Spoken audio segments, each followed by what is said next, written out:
24 तारीख को सुबह बदरपुर बॉर्डर से लेकर के और फिर आश्रम चौक से फिर यात्रा जाकिर हुसैन मार्ग होते हुए इंडिया गेट से सीधे लाल किला और फिर राजघाट राहुल जी जाएंगे। कुछ असर हो रहा है इस यात्रा का असर तो दिखाई दे रहा है। बीजेपी भी घबराई हुई है। बार बार नोटिस पर नोटिस भेज रही है, कहती है कि यात्रा को आप स्थगित कीजिए। अभी कल दिग्विजय सिंह जी ने प्रेस कॉन्फ्रेंस करी जिसमें उन्होंने दिखाया कि भारतीय जनता पार्टी का जो हेल्थ मिनिस्टर है उन्होंने लेटर लिख करके दिया कि आप यात्रा को स्थगित कर सकते हैं। आखिर क्यों? प्रधानमंत्री अपनी रैली रोकते हैं, उनकी कैबिनेट अपनी रैली रोकती है, उनके नेता कार्यकर्ता अपने कार्यक्रम रोक रहे हैं, क्यों भारत जोड़ो यात्रा को रोकना चाहते हैं? ये सबसे बड़ा सवाल है। इसलिए भारत जोड़ो यात्रा को रोकना चाहते हैं कि वो भारत जोड़ो यात्रा से घबरा चुके हैं। राहुल जी सच की बात कर रहे हैं, प्यार की बात कर रहे हैं, लोगों से मिल रहे हैं, लोगों का रेस्पॉन्स उनको मिल रहा है, इस बात से वो घबरा रहे हैं और बार बार किसी न किसी बहाने से यात्रा को रोकने का प्रयास कर रहे हैं। तो ये मतलब जेन्युइन वजह नहीं है जो महामारी फैल रही है, एक तरह से चाइना में जो खबरें आ रही हैं पैंडेमिक को लेके, अगर ऐसा है तो क्या अगर रोक दी जाए तो बेहतर नहीं है? नहीं, यात्रा रोकना उसका ऑप्शन नहीं है ना। बीमारी को रोको ना, यात्रा को क्यों रोक रहे हो? यात्रा तो प्यार बढ़ाने के लिए है। संक्रमण फैलता है यात्रा नहीं, ऐसा नहीं है। संक्रमण फैलता अभी कहाँ फैला है? अभी बीमारी आ गई। कितने केस हैं इंडिया में? कितने केस हैं इंडिया में? ये सिर्फ तो सबसे पहला काम यात्रा ही करोगे, अन्य संसाधन है उनको रोको ना।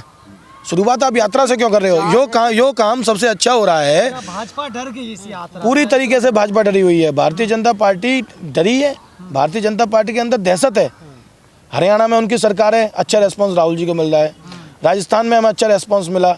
उसके बाद मध्य प्रदेश में उनकी सरकार है, मध्य प्रदेश में हमें रेस्पॉन्स अच्छा मिला। उससे पहले जितने भी तमिलनाडु, केरल, कर्नाटका, आंध्र प्रदेश, तेलंगाना, इन सभी राज्यों से जहाँ से होकर के भारत जोड़ो यात्रा गुजरी है वहाँ भारत जोड़ो यात्रा को अच्छा रेस्पॉन्स मिला और रेस्पॉन्स मिलना भी चाहिए। क्यों? क्योंकि इस यात्रा का जो मुख्य उद्देश्य है वो लोगों के हित में है। लोगों को प्यार सिखा रही है यात्रा, लोगों को एकजुट रहना सिखा रही है। जाति धर्म और के जो बंधन है उनसे आगे बढ़ करके हिंदुस्तान को एक होना है, जुड़ना है और जुड़ करके इस देश की प्रगति करनी है।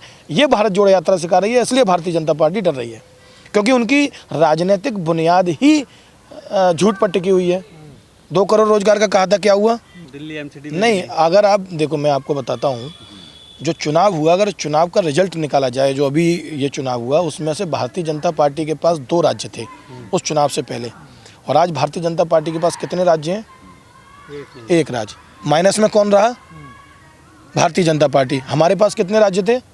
हमारे पास उन दोनों राज्यों में से कोई राज्य नहीं था।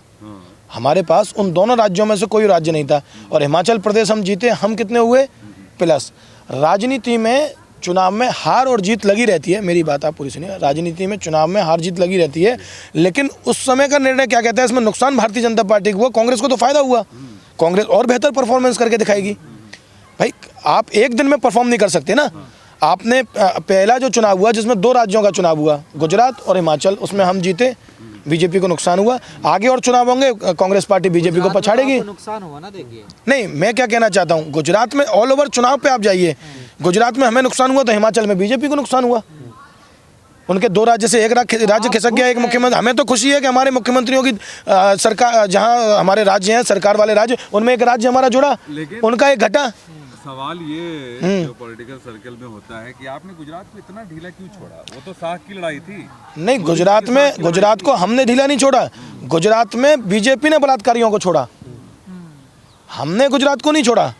गुजरात में तो हमने लगातार काम किया, हमने लगातार लोगों के मुद्दों की आवाज़ उठाई, चाहे मोरबी वाला मामला हो, चाहे वो बिल्किस मानो जो हमारी बहन है उनके ऊपर जो जिन आरोपियों ने बलात्कार किया था उनको छोड़ा। तो आप ये मत कहिए हमने गुजरात को छोड़ा। मैंडेट क्यों नहीं मिला? देखो, मैंडेट जनता के हाथ में। वहाँ ड्रग्स आ रहे हैं, वहाँ पर ड्रग्स भी पकड़े जा रहे हैं, बहुत सारी चीज़ें पकड़ी जा रही हैं। तो अब जनता ने जो निर्णय लिया वो स्वीकार है हमें। लेकिन अगर ऑल ओवर परफॉर्मेंस देखी जाए तो राजनीति में जो आप कह रहे हो उस आधार पर अगर इसको देखा जाए तो हम प्लस में हैं। आप प्लस में? हाँ, भाजपा कमज़ोर है। दिल्ली में क्या हो रहा है? दिल्ली में देखो, दिल्ली की जो परिस्थिति है, दिल्ली में आम आदमी पार्टी ने अच्छा प्रदर्शन किया, बीजेपी भी यहाँ पे भी कमज़ोर हुई। दिल्ली में कांग्रेस पार्टी पिछले कई वर्षों में बहुत मजबूत स्थिति में थी, लेकिन अभी क्या हुआ, शीला जी के जाने के बाद दिल्ली में परिस्थिति बहुत कमज़ोर हुई है, इसमें कोई दो राय नहीं है। लेकिन कांग्रेस पार्टी पूरा बेहतर प्रयास कर रही है दिन पे दिन और मजबूत होने की। पहले से आप देखेंगे वोट परसेंटेज हमारा बढ़ा है। विधानसभा चुनाव की अपेक्षा अगर हम ये चुनाव देखें तो इसमें हमारा वोट एमसीडी में हमारा बहुत प्रतिशत बढ़ा है। तो हम धीरे धीरे और बेहतर प्रयास कर रहे हैं जिससे कि हम मजबूती से और अपने संगठन को यहाँ मजबूत कर सकें। ढांचा क्यों नहीं तब्दील कर रही, क्यों परिवर्तन नहीं हो रहा है? देखो ये मेरे हाथ में नहीं है, मैं दिल्ली एनएसयूआई का प्रभारी हूँ। मैं कह सकता हूँ कि दिल्ली एनएसयूआई लगातार मुद्दों पे काम कर रही है। दिल्ली एनएसयूआई लगातार छात्रों के हित में काम कर रही है। कितने भी छात्रों के मुद्दे रहे हों, दिल्ली विश्वविद्यालय के रहे हों, क्योंकि राजधानी है दिल्ली तो पूरे देश के मुद्दे भी यहाँ उठते हैं। तो हमने सभी मुद्दों पर पूरी मजबूती के साथ छात्र हित के मुद्दों पर लड़ाई लड़ी है और आगे भी लड़ते रहेंगे। हो रहा है छात्रों के साथ, उस पर क्या कहना है आपका? देखो ये सरकार का असली चाल चरित्र है। ये सरकार क्या करती है, हिंसा के माध्यम से लोगों को दबाने का काम करती है। ये इलाहाबाद विश्वविद्यालय एक अकेला विश्वविद्यालय नहीं है जहाँ पर मारपीट हुई छात्रों के साथ। आप जेएनयू में देखिए क्या हुआ। चली वहाँ पर, मैं कह रहा हूँ जेएनयू में क्या हुआ। गोली चलना तो बहुत दुर्भाग्यपूर्ण है। किसी कैंपस में इस प्रकार अगर गोली चलती है और उन लोगों पे चलती है जो छात्रों के हित की बात कर रहे हैं, तो इसका मतलब आप सरकार की मानसिकता देखिए ना कि वो गोली से सरकार को चलाना चाहते हैं।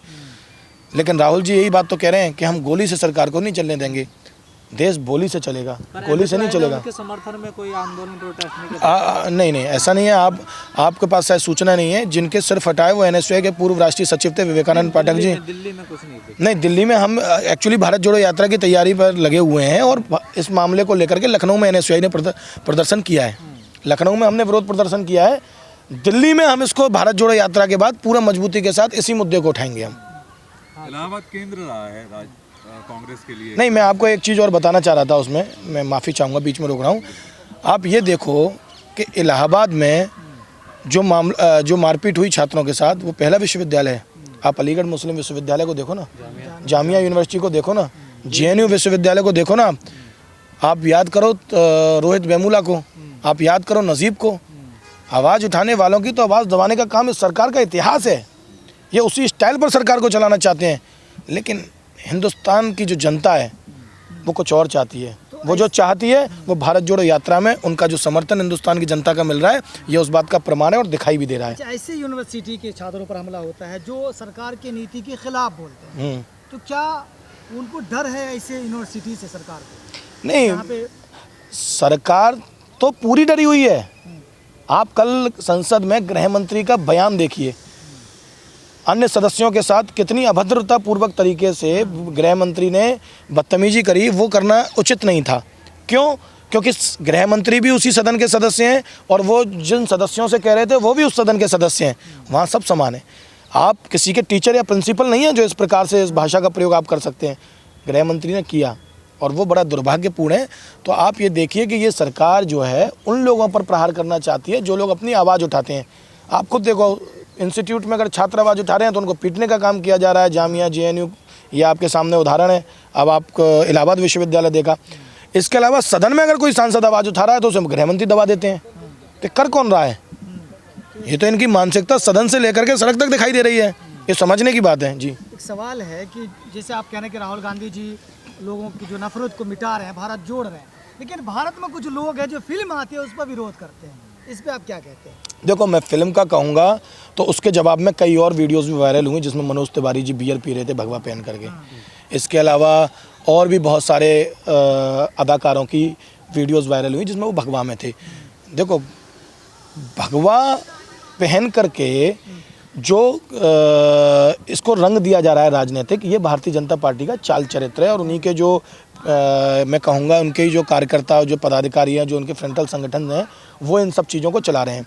एक कलाकार जब कला करता है तो उसके सामने एक स्क्रिप्ट आती है। मैं भी एनिमेशन का स्टूडेंट रहा हूँ तो मैं इन सब चीज़ों को बेहतर समझता हूँ कि एक स्क्रिप्ट आती है, उस स्क्रिप्ट के आधार पर व्यक्ति को काम करना पड़ता है। तो उसमें दीपिका पादुकोण के पास जो स्क्रिप्ट आई है उसमें उनका जो ड्रेसअप रहना चाहिए, जो उनके जो गाना है वो गाना लोगों को, अब चाहे उनको भूत का रोल मिले या परी का रोल मिले, वो करेंगी।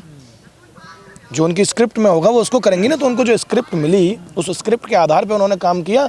अब उसका राजनीतिकरण क्यों करना चाहते हैं? क्योंकि उनके पास मुद्दे नहीं है। ये बेरोजगारी से भागना चाहते हैं। पूरा धर्म से जोड़ दिया उसको। नहीं, बीजेपी मंत्री नेता खड़े हो गए। बीजेपी धर्म की ठेकेदार नहीं है। बीजेपी धर्म की ठेकेदार नहीं है। धर्म बीजेपी बताएगी कि कौन हिंदू है या नहीं है। बीजेपी बताएगी कि हिंदू धर्म का क्या रंग होना चाहिए, नहीं होना चाहिए। ऐसा तो नहीं हो सकता। या कांग्रेस खड़ी है दीपिका या शाहरुख? पूरी मजबूती के साथ खड़े हैं हम, तो उन लोगों के साथ खड़े हैं, हम उन लोगों के साथ खड़े हैं जो लोग समाज को जोड़ने का काम करते हैं। हम उनके साथ नहीं खड़े जो समाज को बांटने का काम करते हैं। बीजेपी बताएगी अब के धर्म मतलब क्या? बिल्कुल बीजेपी नहीं बताएगी। बीजेपी की लोकसभा सांसद है प्रज्ञा ठाकुर, वो कह रही है वो सच्चा हिंदू ही नहीं है जो इसका विरोध नहीं करेगा। प्रज्ञा ठाकुर का इतिहास किसको नहीं पता? प्रज्ञा ठाकुर पुणे में बम ब्लास्ट में आरोपी थी, मालेगांव में। पुणे में ही आता है ना मालेगांव, महाराष्ट्र में, नासिक में। उसमें प्रज्ञा ठाकुर बम ब्लास्ट की आरोपी थी। तो ऐसे लोग अब इतिहास बताएंगे? वो तो सदन में बैठने योग्य महिला नहीं है, उनको सदन में नहीं बैठना चाहिए। उसके बाद एक उनकी वीडियो आई जिसमें उन्होंने हवाई जहाज में बदतमीजी करी यात्रियों के साथ।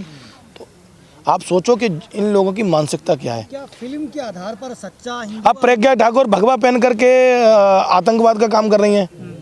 भगवा को बदनाम कौन कर रहा है? तो ये तो प्रज्ञा ठाकुर को सोचना पड़ेगा ना, उन्होंने कितना बदनाम किया भगवा को, जबकि भगवा तो बड़ा शांति का प्रतीक है। क्या फिल्म हिंदू धर्म में कहीं हिंसा का जिक्र ही नहीं है। हिंदू धर्म हमेशा ये सिखाता है कि हमें सभी धर्म को साथ लेके चलना है। हिंदू धर्म में जितने भी हमारे महापुरुष हुए उन्होंने शांति सिखाई, उनमें प्रत्येक महापुरुष का एक अपना योगदान था। राम राज्य के विषय में कहा जाता है तो राम राज्य की अगर बात करें तो भगवान रामचंद्र जी का इतिहास उठा के देखिए, उनके शास्त्रों को उठा के देखिए और देखिए उसमें भगवान रामचंद्र जी का क्या रोल रहा। तो उस पर हमें अमल करना चाहिए ना। देखो प्रत्येक फिल्म में कोई ना कोई संदेश होता है, प्रत्येक फिल्म में संदेश होता है। और मैंने देखा है ज़्यादातर जितनी भी मूवीज़ होती हैं उन सबको जो स्क्रिप्ट राइटर लिखते हैं उनमें कोई ना कोई मैसेज लोगों को देते हैं, चाहे वो मोटिवेशनल मैसेज हो, चाहे वो सामाजिक मैसेज हो, चाहे वो लोगों को एकजुट रखने का मैसेज हो। तो मुझे लगता है कि मूवी में अच्छाई देखनी चाहिए, बुराई तो वो लोग ढूंढते हैं जिनके अंदर खुद के अंदर बुराई होती है। मैं बिल्कुल देखने जाऊँगा। मूवी देखने में क्या, एंटरटेनमेंट के लिए लोग मनोरंजन के लिए मूवी देखते हैं, कुछ ना कुछ सीखने को मिलेगा। हमें पॉजिटिविटी ढूंढनी है, अपनी नेगेटिविटी नहीं देनी। वो क्या कर रहे हैं कि अपनी नकारात्मकता को हावी कर रहे हैं मूवी पे, आप उसमें से पॉजिटिविटी निकालिए ना, उसमें होगी जरूर।